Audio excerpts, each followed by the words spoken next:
Stay for me there. I will not fail to meet thee in that hollow vale. Exequy on the death of his wife, by Henry King, Bishop of Chichester. Ill-fated and mysterious man, bewildered in the brilliancy of thine own imagination, and fallen in the flames of thine own youth, again in fancy I behold thee.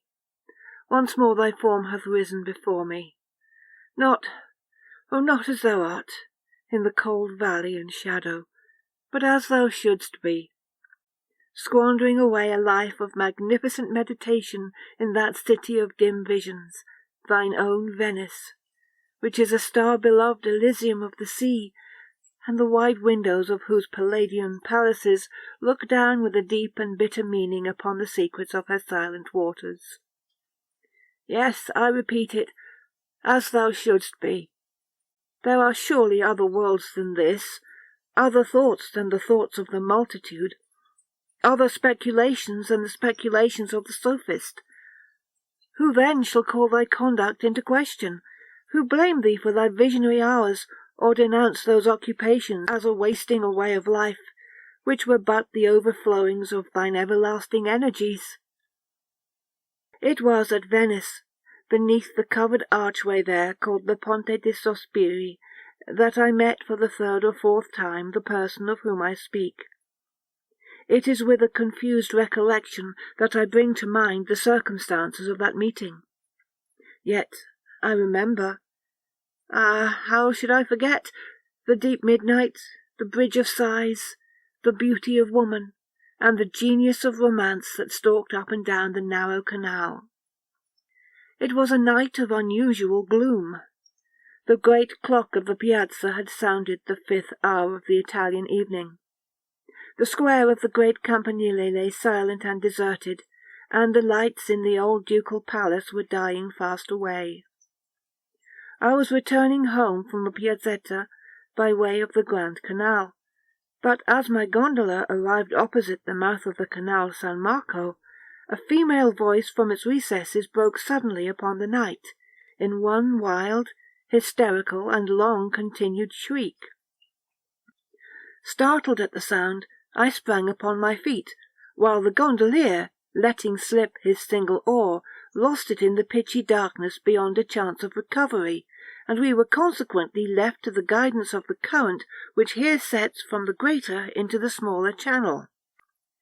Like some huge and sable-feathered condor, we were slowly drifting down towards the Bridge of Sighs, when 1,000 flambeaux, flashing from the windows, and down the staircases of the ducal palace, turned all at once that deep gloom into a livid and preternatural day.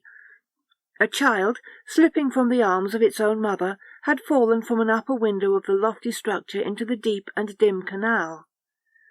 The quiet waters had closed placidly over their victim, and although my own gondola was the only one in sight, many a stout swimmer, already in the stream, was seeking in vain upon the surface the treasure which was to be found, alas, only within the abyss. Upon the broad black marble flagstones at the entrance of the palace, and a few steps above the water, stood a figure which none who then saw can have ever since forgotten. It was the Marchesa Aphrodite, the adoration of all Venice, the gayest of the gay, the most lovely where all were beautiful, but still the young wife of the old and intriguing Mentoni, and the mother of that fair child, her first and only one, who now, deep beneath the murky water, was thinking in bitterness of heart upon her sweet caresses, and exhausting its little life in struggles to call upon her name. She stood alone. Her small, bare, and silvery feet gleamed in the black mirror of marble beneath her. Her hair, as not yet more than half loosened for the night from its ballroom array, clustered, amid a shower of diamonds, round and round her classical head, in curls like those of the young hyacinth. A snowy white and gauze-like drapery seemed to be nearly the sole covering to her delicate form, but the midsummer and midnight air was hot, sullen and still, and no motion in the statue-like form itself stirred even the folds of that raiment of very vapour which hung around it as the heavy marble hangs around the Niobe.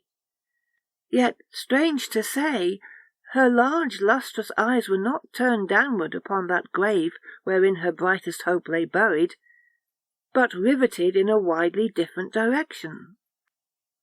The prison of the old Republic is, I think, the stateliest building in all Venice, but how could that lady gaze so fixedly upon it, when beneath her lay stifling her only child? Yon dark, gloomy niche, too, yawns right opposite her chamber window. What, then, could there be in its shadows, in its architecture, in its ivy-wreathed and solemn cornices, that the Marchesa de Mentoni had not wondered at 1,000 times before? Nonsense! Who does not remember that, at such a time as this? The eye, like a shattered mirror, multiplies the images of its sorrow, and sees in innumerable far-off places the woe which is close at hand.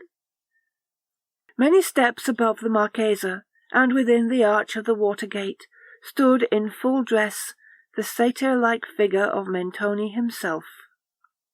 He was occasionally occupied in thrumming a guitar, and seemed ennuyé to the very death, as at intervals he gave directions for the recovery of his child. Stupefied and aghast, I had myself no power to move from the upright position I had assumed upon first hearing the shriek, and must have presented to the eyes of the agitated group a spectral and ominous appearance, as, with pale countenance and rigid limbs, I floated down among them in that funereal gondola. All efforts proved in vain. Many of the most energetic in the search were relaxing their exertions and yielding to a gloomy sorrow. There seemed but little hope for the child, how much less than for the mother, but now, from the interior of that dark niche which had been already mentioned as forming a part of the old Republican prison, and in fronting the lattice of the Marchesa, a figure muffled in a cloak stepped out within reach of the light, and pausing a moment upon the verge of the giddy descent, plunged headlong into the canal. As, in an instant afterwards, he stood with the still living and breathing child within his grasp upon the marble flagstones by the side of the Marchesa, his cloak, heavy with the drenching water, became unfastened, and, falling in folds about his feet, discovered to the wonder-stricken spectators the graceful person of a very young man, with the sound of whose name the greater part of Europe was then ringing. No word spoke the deliverer. But the Marchesa, she will now receive her child, she will press it to her heart, she will cling to its little form and smother it with her kisses. Alas! Another's arms have taken it from the stranger. Another's arms have taken it away and borne it far off, unnoticed, into the palace. And the Marchesa, her beautiful lip trembled. Start again from... But the Marchesa, she will now receive her child. She will press it to her heart. She will cling to its little form and smother it with her caresses. Alas! Another's arms have taken it from the stranger. Another's arms have taken it away, and borne it afar off, unnoticed, into the palace. And the Marchesa, her lip, her beautiful lip trembles. Tears are gathering in her eyes, those eyes which, like Pliny's acanthus, are soft and almost liquid. Yes, tears are gathering in those eyes. And see, the entire woman thrills throughout the soul, and the statue has started into life. The pallor of the marble countenance, the swelling of the marble bosom, the very purity of the marble feet, we behold suddenly flushed over with a tide of ungovernable crimson. And a slight shudder quivers about her delicate frame, as a gentle air at Napoli about the rich silver lilies in the grass. Why should that lady blush? To this demand there is no answer, except that, having left, in the eager haste and terror of a mother's heart, the privacy of her own boudoir, she has neglected to enthrall her tiny feet in their slippers, and utterly forgotten to throw over her Venetian shoulders that drapery which is their due. What other possible reason could there have been for her so blushing, for the glance of those wild appealing eyes, for the unusual tumult of that throbbing bosom, for the convulsive pressure of that trembling hand, that hand which fell, as Mentoni turned into the palace, accidentally upon the hand of the stranger? What reason could there have been for the singularly low tone of those unmeaning words which the lady uttered hurriedly in bidding him adieu? "Thou hast conquered," she said, or the murmurs of the water deceived me. "Thou hast conquered. 1 hour after sunrise we shall meet. So let it be." The tumult had subsided. The lights had died away within the palace, and the stranger, whom I now recognized, stood alone upon the flags. He shook with an inconceivable agitation, and his eye glanced around in search of a gondola. I could not do less than offer him the service of my own, and he accepted the civility. Having obtained an oar at the water-gate, we proceeded together to his residence, while he rapidly recovered his self-possession, and spoke of our former slight acquaintance in terms of great apparent cordiality. There are some subjects upon which I take pleasure in being minute. The person of the stranger, let me call him by this title, who to all the world was still a stranger, the person of the stranger is one of these subjects. In height he might have been below rather than above the medium size, although there were moments of intense passion when his frame actually expanded and belied the assertion. The light, almost slender symmetry of his figure promised more of that ready activity which he evinced at the Bridge of Sighs, than of that Herculean strength which he has been known to wield without an effort upon occasions of more dangerous emergency. With the mouth and chin of a deity, singular, wild, full, liquid eyes, whose shadows varied from pure hazel to intense and brilliant jet, and the profusion of curling black hair, from which a forehead of unusual breadth gleamed forth at intervals, all light and ivory. His were features than which I have seen none more classically regular, except perhaps the marble ones of the Emperor Commodus. Yet his countenance was, nevertheless, one of those which all men have seen at some period of their lives, and have never afterwards seen again. It had no settled, predominant expression to be fastened upon the memory, a countenance seen and instantly forgotten, but forgotten with a vague and never-ceasing desire of recalling it to mind, nor that the spirit of each rapid passion failed, at any time, to throw its own distinct image upon the mirror of that face, but that the mirror, mirror-like, retained no vestige of the passion, when the passion had departed. Upon leaving him on the night of our adventure, he solicited me, in what I thought an urgent manner, to call upon him very early the next morning. Shortly after sunrise, I found myself accordingly at his palazzo, one of those huge structures of gloomy yet fantastic pomp which tower above the waters of the Grand Canal in the vicinity of the Rialto. I was shown up a broad, winding staircase of mosaics into an apartment whose unparalleled splendour burst through the opening door with an actual glare, making me blind and dizzy with luxuriousness. I knew my acquaintance to be wealthy. Report had spoken of his possessions in terms which I had even ventured to call terms of ridiculous exaggeration. But as I gazed about me, I could not bring myself to believe that the wealth of any subject in Europe could have supplied the princely magnificence which burned and blazed around. Although, as I say, the sun had arisen, yet the room was still brilliantly lighted up.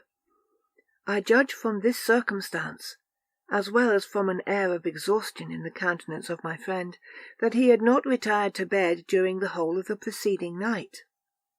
In the architecture and embellishments of the chamber, the evident design had been to dazzle and astound. Little attention had been paid to the decora of what is technically called keeping, or to the proprieties of nationality. The eye wandered from object to object, and rested upon none. Neither the grotesques of the Greek painters, nor the sculptures of the best Italian days, nor the huge carvings of untutored Egypt. Rich draperies in every part of the room trembled to the vibration of low, melancholy music, whose origin was not to be discovered. The senses were oppressed by mingled and conflicting perfumes, reeking up from strange convolute censers, together with the multitudinous flaring and flickering tongues of emerald and violet fire. The rays of the newly risen sun poured in upon the whole, through windows, formed each of a single pane of crimson-tinted glass. Glancing to and fro, in 1,000 reflections, from curtains which rolled from their cornices like cataracts of molten silver, the beams of natural glory mingled at length fitfully with the artificial light, and lay weltering in subdued masses upon a carpet of rich liquid-looking cloth of chilly gold. The proprietor laughed, motioning me to a seat as I entered the room, and throwing himself back at full length upon an ottoman. "I see," said he, perceiving that I could not immediately reconcile myself to the bienséance of so singular a welcome. "I see you are astonished at my apartment, at my statues, my pictures, my originality of conception in architecture and upholstery. Absolutely drunk, with my magnificence? But pardon me, my dear sir." Here his tone of voice dropped to the very spirit of cordiality. "Pardon me for my uncharitable laughter. You appeared so utterly astonished. Besides, some things are so completely ludicrous that a man must laugh or die. To die laughing must be the most glorious of all glorious deaths. Sir Thomas More, a very fine man was Sir Thomas More. Sir Thomas More died laughing, you remember. Also, in the absurdities of Ravisius Textor, there is a long list of characters who came to the same magnificent end. Do you know, however," continued he musingly, "that at Sparta, which is now Palais or Cori, at Sparta, I say, to the west of the citadel, among a chaos of scarcely visible ruins, is a kind of socle, upon which are still legible the letters 7, 9. They are undoubtedly part of +7 = 9. Now at Sparta were 1,000 temples and shrines to 1,000 different divinities. How exceedingly strange that the altar of laughter should have survived all the others! But in the present instance," he resumed, with a singular alteration of voice and manner, "I have no right to be merry at your expense. You might well have been amazed. Europe cannot produce anything so fine as this, my little regal cabinet. My other apartments are by no means of the same order, mere ultras of fashionable insipidity. This is better than fashion, is it not? Yet this has but to be seen to become the rage, that is, with those who could afford it at the cost of their entire patrimony. I have guarded, however, against any such profanation. With one exception, you are the only human being besides myself and my valet who has been admitted within the mysteries of these imperial precincts, since they have been bedizened, as you see." I bowed in acknowledgment, for the overpowering sense of splendour and perfume and music, together with the unexpected eccentricity of his address and manner, prevented me from expressing, in words, my appreciation of what I might have construed into a compliment. "Here," he resumed, arising and leaning on my arm as he sauntered around the apartment, "here are paintings from the Greeks to Cimabue, and from Cimabue to the present hour. Many are chosen, as you see, with little deference to the opinions of virtue. They are all, however, fitting tapestry for a chamber such as this.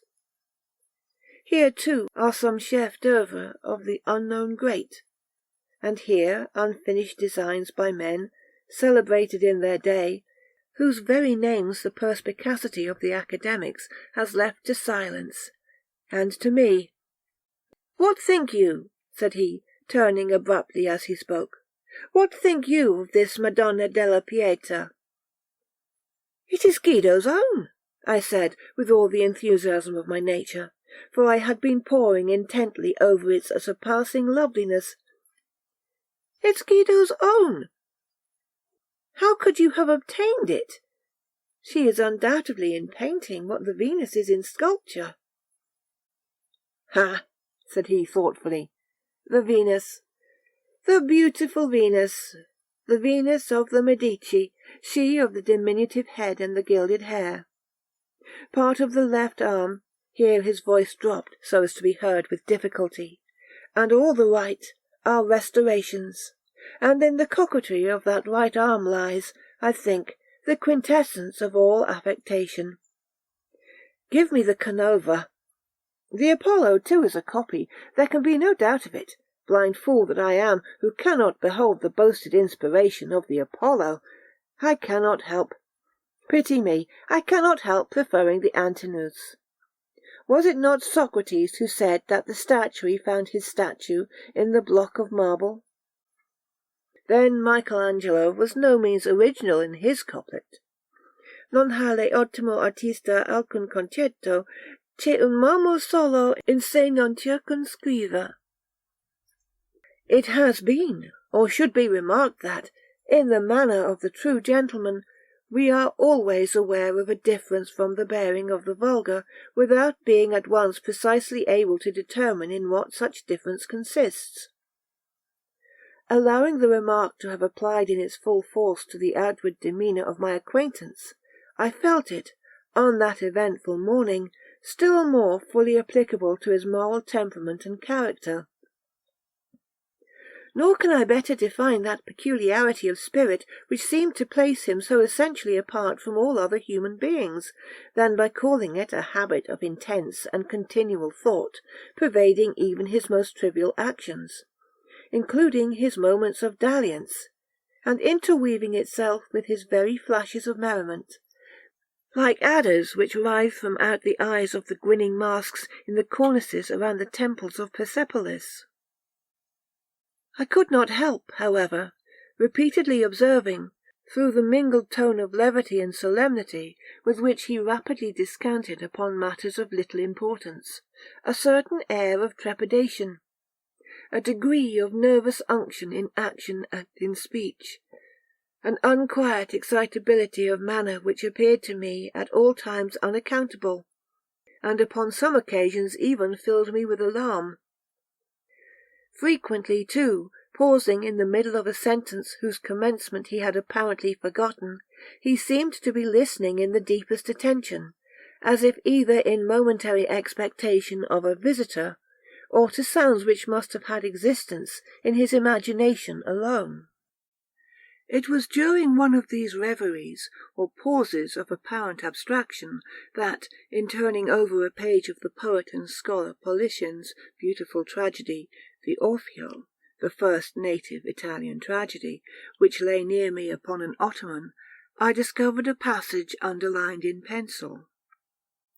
It was a passage towards the end of the third act, a passage of the most heart-stirring excitement, a passage which, although tainted with impurity, no man shall read without a thrill of novel emotion, no woman without a sigh.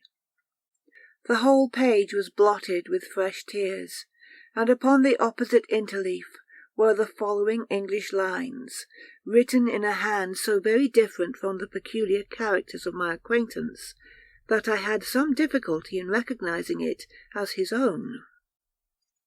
Thou wast that all to me, love, for which my soul did pine, a green isle in the sea, love, a fountain and a shrine, all wreathed with fairy fruits and flowers, and all the flowers were mine. Ah, dream too bright to last! Ah, starry hope that did arise but to be overcast! A voice from out the future cries, "Onward!" but o'er the past, dim gulf, my spirit hovering lies, mute, motionless, aghast. For alas, alas, with me the light of life is o'er. No more, no more, no more. Such language holds the solemn sea to the sands upon the shore. Shall bloom the thunder-blasted tree, or the stricken eagle soar. Now all my hours are trances, and all my nightly dreams are where thy dark eye glances, and where thy footstep gleams, in what ethereal dances, by what Italian streams. Alas, for that accursed time they bore thee o'er the billow, from love to titled age and crime, and an unholy pillow, from me, and from our misty clime, where weeps the silver willow.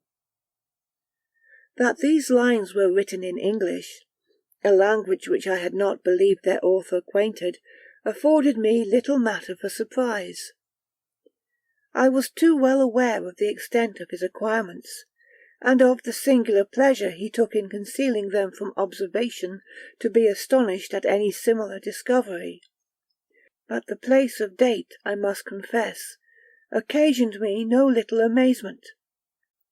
It had been originally written in London, and afterwards carefully overscored, not, however, so effectually as to conceal the word from a scrutinizing eye.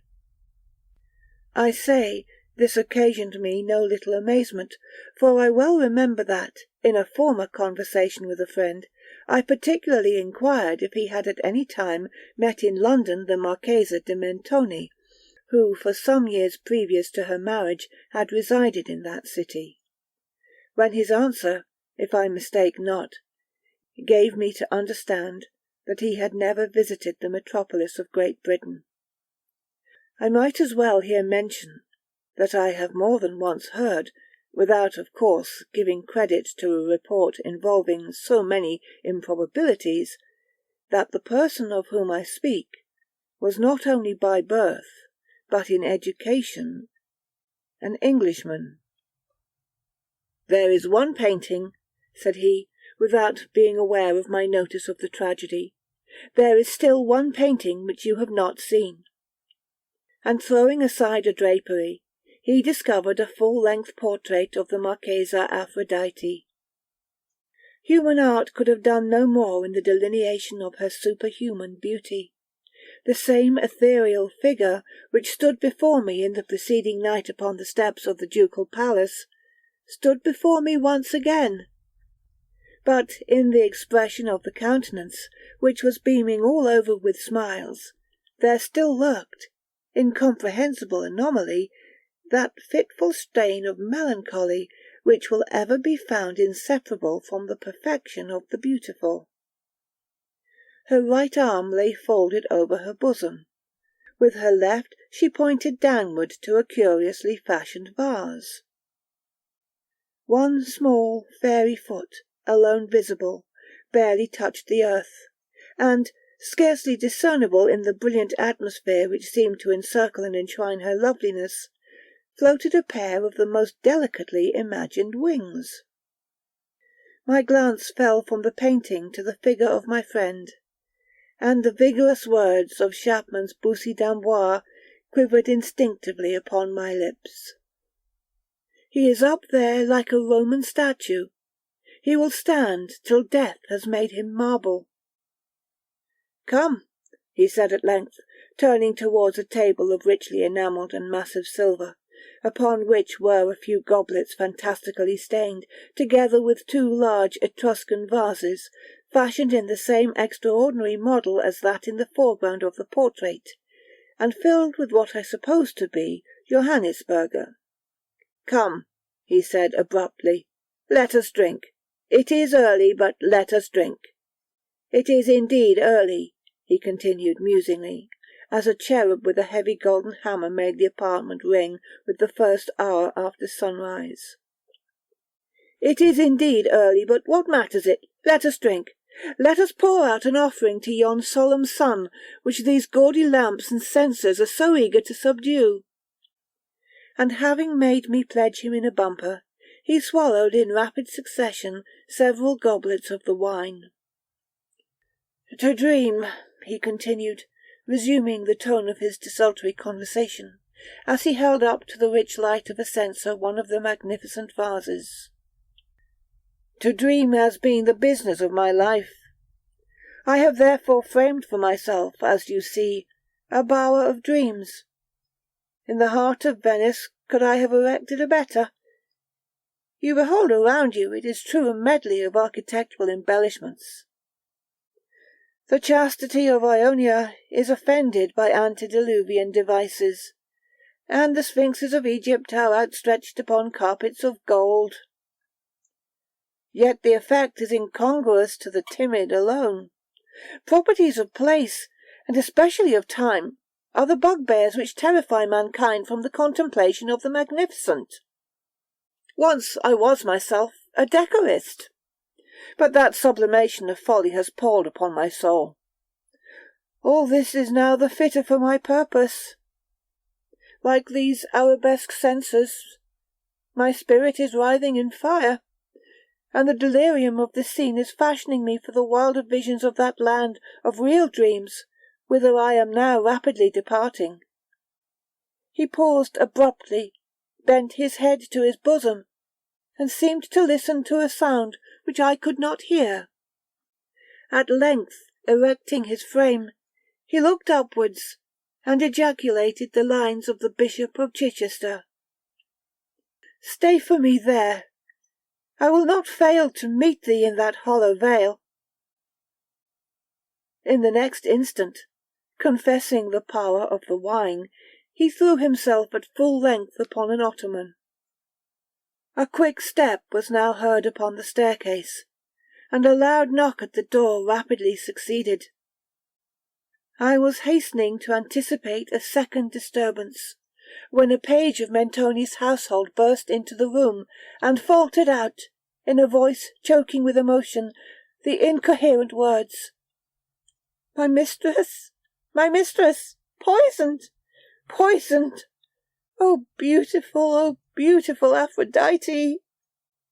Bewildered, I flew to the ottoman, and endeavoured to arouse the sleeper to a sense of the startling intelligence.